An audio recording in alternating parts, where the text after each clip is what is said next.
Good morning students.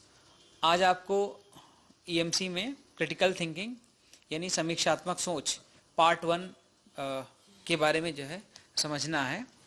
तो सबसे पहले जो है क्रिटिकल थिंकिंग का मैं इम्पोर्टेंस आपको बता दूं कि लाइफ में इसका इम्पोर्टेंस क्या है, ताकि आप जो है ताकि आपके रियल लाइफ में इसका कहाँ कहाँ पे यूज़ होगा।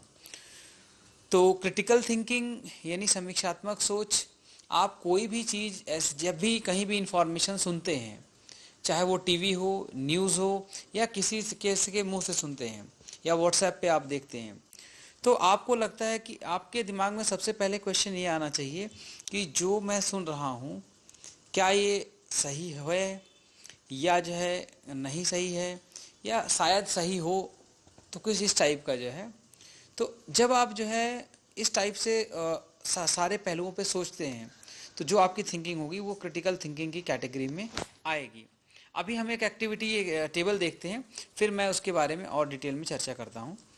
तो क्या आप इस तालिका में दी गई बातों का विश्वास करते हैं, हाँ, ना या कभी कभी? मैं इन प्रश्नों का आपको उत्तर देना है। सबसे पहला प्रश्न है, अखबार का एक विज्ञापन यह कहता है कि यह देश की सबसे अच्छी कोचिंग क्लास है। आपने देखा होगा कई सारे, अभी आप जिस भी एरिया में अभी होंगे, दिल्ली के जिस भी एरिया में या दिल्ली के बाहर, तो आप देखते होंगे कि बड़े बड़े बोर्ड लगे रहते हैं कि दुनिया की, भारत की सबसे विश्वसनीय, सबसे बेस्ट कोचिंग क्लास, या किसी ऐसे ही कि कोई आप ऐड देखते हैं तो आपको लगता है कि क्या ये जो कह रहा है क्या ये सही कह रहा है। आप ज़्यादातर देखते हैं कि कोई चैनल कहता है कि मैं देश का नंबर 1 चैनल, तो इस टाइप से लोग क्लेम करते हैं, ठीक है।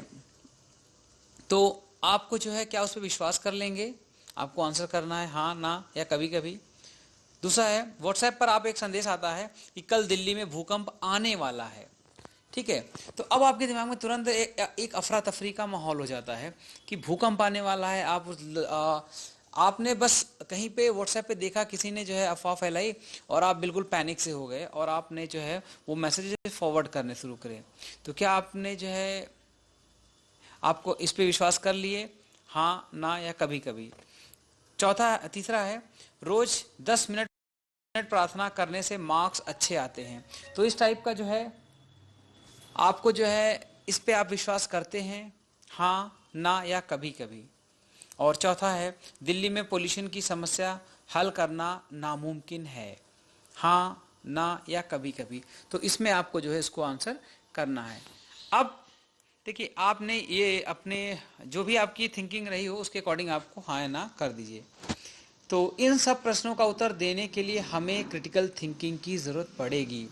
जब तक आप क्रिटिकली एनालाइज नहीं करेंगे तो आप कभी सही बात तक सही नहीं पहुंच पाएंगे कि जो ये मैसेज या जो आप एडवर्टीजमेंट या जो आप देख रहे हैं, आपने न्यूज़ में या कहीं भी देखा है, वो सही है या नहीं। क्योंकि आज के टाइम पे बहुत बड़ी प्रॉब्लम ये है। आपको मैं रियल लाइफ में जो आप एग्जांपल देखते हैं, न्यूज़ में देखिए कहीं भी इलेक्शन होने वाला होता है तो लीडर्स जो है बड़े बड़े जो है वादे करने लगते हैं, ये कर देंगे, ये कर देंगे, ये कर देंगे। बट आप देखते हैं कि लॉन्ग टर्म में जब मतलब कि वो गवर्नमेंट में आते हैं तो उसमें से ज़्यादातर चीज़ें जो बड़े बड़े वादे किए रहते हैं, तो आप उन पर आपको लगता है कि आपको बाद में पता चलता है अच्छा ये तो हो ही नहीं सकता है या हो ही नहीं पाएगा, ठीक है। तो लेकिन आपने उस समय जो है काफ़ी सारा पूरा का पूरा देश में काफ़ी सारे लोग जो है उनकी बातें सही मान लेते हैं और वो सबका फिर बाद में लगता है कि ये गलत था। तो आपको उस समय जो है कोई भी चीज़ आप इन्फॉर्मेशन सुन रहे हैं, चाहे टीवी में सुन रहे हैं, चाहे अखबार में पढ़ रहे हैं, तो सबसे पहले उसे आपको खुद से सोचना पड़ेगा, आपको एनालाइज करना पड़ेगा कि क्या ये पॉसिबल है या ये जो कह रहा है वो सही है या नहीं। बातों के पीछे उनके कारण जानना, प्रमाण देखना, तथ्य समझना हमें सही निर्णय लेने में मदद करता है। जैसे आपने किसी ने कोई बात बोली, जैसे इस वाले एग्जाम्पल में कहता है देश की सबसे अच्छी कोचिंग क्लास है। भाई देश की सबसे अच्छी कोचिंग क्लास यानी अब क्या क्राइटेरिया है, किस आधार पे आप किसी कोचिंग क्लास को सबसे अच्छी कहोगे, ठीक है। तो वो आपको समझना, आपको पैरामीटर देखना पड़ेगा किस आधार पे उसने अपने आप को सबसे अच्छी कोचिंग क्लास कहा, ठीक है। उसका प्रमाण क्या है, उसके से संबंधित क्या तथ्य हैं, ठीक है, जिससे आप ये निर्णय ले पाओ। दूसरा जो है व्हाट्सएप पे जैसे भूकंप आने वाली जो है सूचना, अगर आपने उस पर सुना, आपको पता होना चाहिए कि भूकंप के बारे में पहले आप पढ़ेंगे कि ये एक ये क्या कहते हैं, जियोग्राफिकल जो है फिनोमेना है, ठीक है, भौतिक जियोलॉजिकल फिना है। जियोलॉजिकल फिनोमेना में क्या है कि जो पृथ्वी के अंदर भूगर्भिक ये होती रहे, हलचल होते रहते हैं। जो आपने जो ज्योग्राफी के स्टूडेंट्स होंगे उन्होंने प्लेट टेक्टोनिक पढ़ रखा होगा, तो उनको आइडिया होगा कि प्लेट टेक्टोनिक में जो है कि जो प्लेट्स का मूवमेंट होता है उसके बारे में कोई प्रेडिक्ट कर पाना बिल्कुल पॉसिबल नहीं है कि किस तरीके से। हाँ, केवल आप इतना कर सकते हो कि ये जो है, जो डिफरेंट जोन्स होते हैं, कैटेगरी होते हैं कि भाई ये जोन 1 एरिया है, जोन 2 है, जोन 3 या जोन 4 या जोन 5, जो सबसे ज़्यादा वल्नरेबल एरिया होते हैं जहाँ पे भूकंप आने की संभावना, वो आप कैटेगराइज कर सकते हो कि जहाँ पे ट्राई जंक्शन बनता हो। जैसे इंडिया का जो है, इंडिया में जो ये जो गुजरात वाला एरिया, गुजरात का भुज एरिया है, वो ट्राई जंक्शन पे है। और वर्ल्ड मैप, अगर आपने जो बच्चे वर्ल्ड मैप में देखते हैं तो जो जापान का जो जापान है वो भी 3 प्लेट्स की बाउंड्री पे वो सिचुएटेड है। इस वजह से वहाँ पे भूकंप आने की प्रोबेबिलिटी बहुत ज़्यादा है।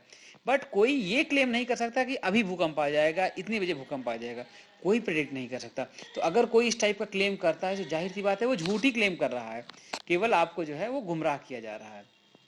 अब दिल्ली में पोल्यूशन की समस्या हल करना नामुमकिन है। देखिए, पहली बात, साइंस में जैसे कोई समस्या है तो आप समस्या को सॉल्व आप कर सकते हो सकता है कि थोड़ा टाइम लगे, आपको और रिसर्च करना पड़े, बट नामुमकिन वर्ड इम्पॉसिबल तो कुछ है नहीं, आप जानते हैं, क्योंकि आपको कई तरीके हैं कि आप उसको कर सकते हो। तो ये भी क्लेम कि दिल्ली में पोल्यूशन की समस्या सॉल्व करना नामुमकिन है, ये भी क्लेम गलत हो जाता है। तो आपको देखना पड़ेगा किस आधार पे, अगर ये कोई सेंटेंस बोल रहा है, ठीक है, तो आपको देखना पड़ेगा क्या चीज पोल्यूशन भाई क्यों दूर नहीं हो सकता है। भाई अगर गाड़ियां, जैसे अभी कोरोना के लॉकडाउन के टाइम पे गाड़ियां सारी बंद हुई थी, तो आपने दिल्ली में ही देखा था, बिल्कुल क्लियर स्काई, आपको रात में स्टार्स दिख रहे थे, तो ये पॉसिबल है। तो जब अगर उस टाइप का, लेकिन उसके लिए बहुत क्या कहते हैं, बड़े लेवल पे डिसीजन लेना पड़ता है, ठीक है, बहुत सारी चीज़ें करनी पड़ेगी, तब जाके वो आपको सिचुएशन जो है दिल्ली में मिल सकती है। अब चलिए हम देखते हैं, आइए एक गतिविधि करके इस बात को समझते हैं। आप घर में आने वाले किसी अखबार या मैगजीन, पत्रिका यानी का एक पन्ना लीजिए, उस पर दी गई खबरों, विज्ञापनों को ध्यान से देखिए और कोई एक ऐसी खबर, विज्ञापन खोजिए जिस पर आप विश्वास करेंगे और एक ऐसी खबर जिस पर आप विश्वास नहीं करेंगे। अब उन्हें नीचे दी गई तालिका में आपको लिखना है। तो 2 खबर आपने लिया, एक में जिसमें आपको विश्वास करना है, एक में आपको विश्वास नहीं करना है। अखबार देखते समय आप इन बिंदुओं को ध्यान में रखकर आप किसी खबर, विज्ञापन की विश्वसनीयता का पता लगा सकते हैं। पहली बात क्या खबर, विज्ञापन में तथ्य दिए गए हैं, अगर फैक्ट्स दिए हों, ठीक है, किस आधार पे वो ये बात कह रहा है, तो फिर वो जो है उसके सही होने की संभावना होती है। दूसरा, कौन सी खबर या विज्ञापन किसी की व्यक्तिगत राय जैसी लग रही है।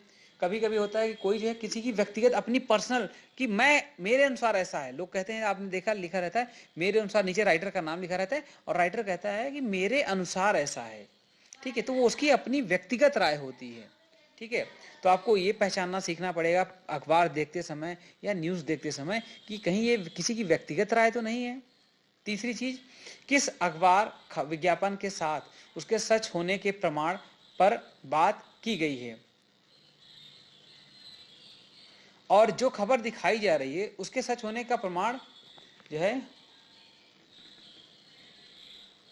किस खबर विज्ञापन के साथ उसके सच होने के प्रमाण पर बात की गई है। तो जहां पे उसके सही होने के प्रमाण की बात की गई है वो इंफॉर्मेशन क्या अवेलेबल है। और चौथी, क्या खबर विज्ञापन के साथ उसका सोर्स, यानी कि वो इंफॉर्मेशन दे कहां से रहा है, किसी बुक से जो है, किसी रिसर्च पेपर से, या किसी जो है किसी साइंटिस्ट ने उस चीज को प्रूफ किया है, यानी कि वह खबर आई कहां से, ये पता चल रहा है। अगर ये इंफॉर्मेशन जो है, इससे आपको उस खबर की विश्वसनीयता पता चलती है। आप आज के टाइम पे ज़्यादातर आपको जो है, चाहे न्यूज़पेपर पढ़िए, चाहे न्यूज़ चैनल देखिए, ज़्यादातर आपको बाद में पता चलता है कि ये न्यूज़ फेक न्यूज़ थी, फेक मतलब झूठी खबरें थी, और उसको नेशनल टीवी पे या नेशनल न्यूज़ चैनल्स हैं उन पे चलाया जाता है, ठीक है। और उसके पीछे एक जो है एक माइंडसेट, एक प्रोपेगेंडा होता है कि इस बात को हमें लोगों के दिमाग में ये बात फैलानी है। और बाद में पता चलता है कि वो खबर झूठ थी। तो अभी जो है आपने जो 2 खबर ढूंढे थे, तो उसमें आपको इस तालिका ऐसे बनानी है, उसमें क्या करना है, इस खबर विज्ञापन पर मुझे भरोसा हो रहा है क्योंकि, तो आपको बताना है हाँ, ठीक है, खबर आपने दी है। यहाँ पे ऊपर वाले लाइन में आपको जो है जो सेकंड रो है उसमें आपको खबर का नाम लिखना है, ठीक है। भरोसा होने या ना होने के कारण, तो हाँ आपको भरोसा हो रहा है तो क्या कारण है, क्या फैक्ट उसमें दिया है वो आपको देखना है। कौन सी खबर विज्ञापन में, उसमें व्यक्तिगत राय जैसी तो नहीं है। तीसरी बात, किस खबर के साथ उसके सच होने के प्रमाण पर बात की गई है, तो उसको आपको यहाँ पे कारण लिखना है। और जैसे फिर दूसरी खबर जो गलत है, ठीक है, उस पर आपके भरोसा नहीं होने का जो कारण है, यानी कि उस पर तथ्य ना दिए हों, उसके सोर्स के बारे में बताया ना गया हो, ठीक है, तो आप समझ जाओगे कि केवल ये बोला गया है, ये सही नहीं, मतलब हो सकता है सही ना हो, ठीक है। अब जैसे आप लोगों ने मतलब कई न्यूज़ में सुना होगा कि यहाँ पे इतने इतने टन सोना निकला है, और बाद में पता चला कि वो फैक्ट ही गलत थे, ठीक है। क्या कहते हैं, आप लोगों ने काफ़ी समय पहले सुना होगा, तो उसके बारे में आप जो ज्योग्राफी किसे जो स्टूडेंट पढ़ते हैं तो जानते हैं कि इस एरिया में सोना पाया जाता है, लेकिन कुछ मात्रा में पाया गया, लेकिन जितना मात्रा बताया गया था वो गलत, तो आप उसको जो है देख सकते हैं। तो ऐसे आपको थोड़ा सा डिटेल में उसके बारे में रिसर्च करना पड़ेगा। इसी तरह लोगों से बात करते समय हम प्रश्न पूछकर उनसे सही जानकारी ले सकते हैं कि नीचे दी गई स्थिति को पढ़िए और बताइए कि आप जो है क्या आप प्रश्न पूछ सकते हैं। तो रोहन जो है, सुना ना, कल दिल्ली में भूकंप आने वाला है, तो ये उसने बताया, ठीक है। अब इस बात पर विश्वास करना है या नहीं, इसके लिए आप रोहन से क्या सवाल पूछना है आपको। भाई रोहन को आप क्या सवाल पूछेंगे रोहन से, उसने कहा कि भूकंप आने वाला है, तो आप क्वेश्चन करेंगे ना, आपको पता कैसे, भाई किस आधार पर तुम कह रहे हो भूकंप आने वाला है, तुम्हारा सोर्स क्या है, तो बताएगा कि मैंने यहाँ पे सुना, ठीक है। तो आप जो है, ठीक है, और उसमें उसने तथ्य क्या बताए थे कि कैसे उसको पता चला, क्योंकि ठीक है, तो आपके दिमाग में जो जो क्वेश्चन आपको लगते हैं, तो आप उस क्वेश्चन को यहाँ पे लिखिए, 3 क्वेश्चन आप बनाइए, ठीक है। सोर्स के बारे में पूछिए, क्या फैक्ट क्या था, ठीक है, कैसे उसने प्रूफ ये कंक्लूड किया कि भूकंप आएगा, ये कहाँ से प्रूव हुआ। अब किसी भी प्रकार की राय बनाने या निर्णय लेने से पहले हमारे लिए यह जरूरी है कि हम जिस चीज़ को देखें, सुने या उसके बारे में पढ़ें, उसकी बारीकी से अवलोकन, ऑब्जर्व करिए उसको, ठीक है। किसी भी जानकारी पर विश्वास करने के लिए उससे संबंधित तथ्यों का तार्किक ढंग से विश्लेषण किया जाए।